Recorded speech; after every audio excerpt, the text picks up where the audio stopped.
viaggio in treno, un modo di viaggiare lento, deliberato, dove il tempo sembra allungarsi come un nastro che si srotola all'infinito davanti a te.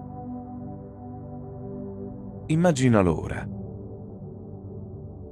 Il treno, una lunga creatura bassa fatta di acciaio e vetro, che avanza placidamente attraverso un paesaggio vasto, piatto, immutabile. L'orizzonte si estende in ogni direzione, una linea sottile, appena percettibile, che separa la terra dal cielo, e il panorama è una tavolozza smorzata di beige, verde sbiadito e di tanto in tanto un grigio spento. Non c'è fretta, nessuna urgenza, solo il ritmo regolare delle ruote sui binari, il leggero dondolio della carrozza e il sussurro sommesso del treno che si muove in avanti, sempre in avanti.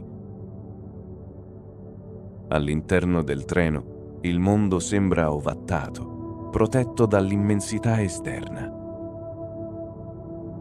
I sedili sono rivestiti in un tessuto che forse, un tempo, era vivace, ma ora è morbido per via degli anni e dei passeggeri che vi si sono accomodati per viaggi proprio come questo.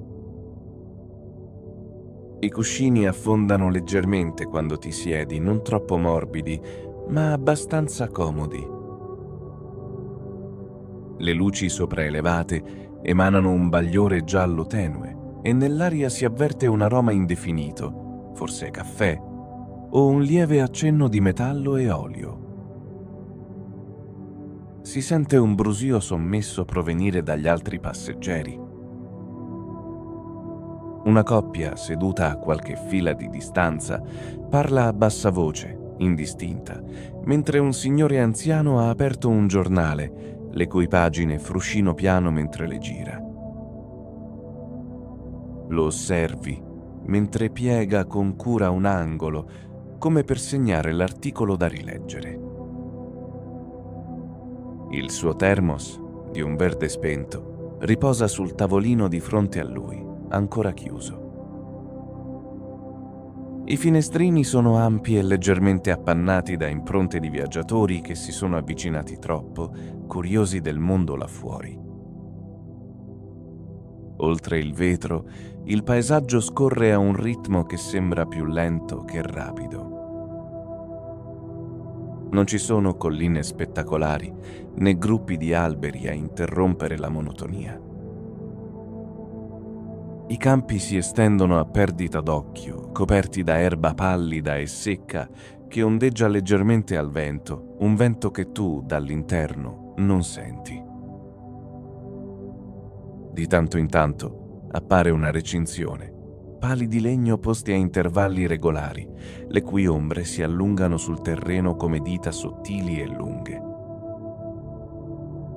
La recinzione non sembra delimitare nulla, esiste semplicemente un segno solitario che divide un tratto di nulla da un altro tratto di nulla. Ogni tanto il treno passa accanto a una fattoria isolata. Sono sempre lontane, queste case, adagiate tra i campi con alcuni edifici sparsi e un solo albero spoglio a far loro compagnia. Alcune sembrano abbandonate, con i tetti che cedono sotto il peso degli anni e finestre scure e vuote. Altre mostrano lievi segni di vita. Un camioncino parcheggiato sul vialetto sterrato, una tenda che si muove piano nella brezza. Ti chiedi chi ci viva in quei luoghi silenziosi e isolati. Com'è svegliarsi ogni mattina e guardare un orizzonte infinito identico giorno dopo giorno? Il treno continua nel suo lento avanzare. I campi restano gli stessi, ma a volte scorgi un gruppo di mucche, ferme all'ombra di un albero o sparse nell'erba in piccoli gruppi lenti e pensierosi. Le loro sagome scure si confondono quasi con lo sfondo sbiadito, eppure la loro presenza ha qualcosa di rassicurante. Una o due volte vedi un lampo di movimento, un uccello, forse, che vola basso sopra i campi prima di sparire di nuovo nel cielo. Succede così in fretta che quasi dubiti di averlo visto. All'interno della carrozza il tempo sembra rallentare ancora di più. Il movimento del treno è così irregolare, così costante, che ti culla in una sorta di trance. Guardi l'orologio, sebbene tu sia convinto che sia passata un'ora, sono trascorsi solo 15 minuti. C'è qualcosa di eterno in questo viaggio, come se il treno potesse continuare così per sempre, sospeso tra un luogo e l'altro. Senti il rumore appena percettibile di passi. Uno degli assistenti di bordo sta passando per il corridoio.